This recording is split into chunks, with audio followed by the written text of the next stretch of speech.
you are a fan of Bill Clinton, and he is somebody who the right is pointing to now as, hey, just because they're ugly allegations doesn't mean the whole man's life should be based on it, especially when you can't prove them. Look at Bill Clinton.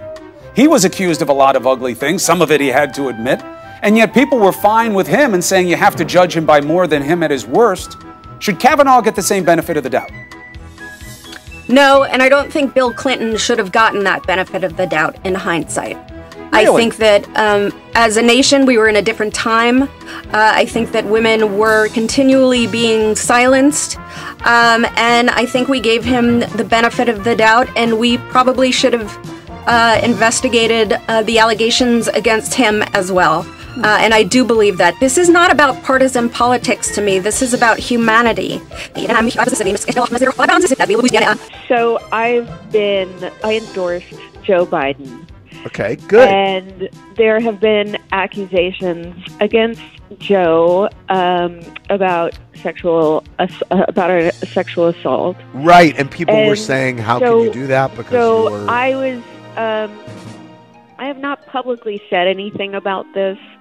If you remember, it kind of took me a long time to publicly say anything about Harvey as well, because I believe that even though we should believe women, and that is an important thing, and what that statement really means is, like, you know, for so long the go-to has been not to believe them.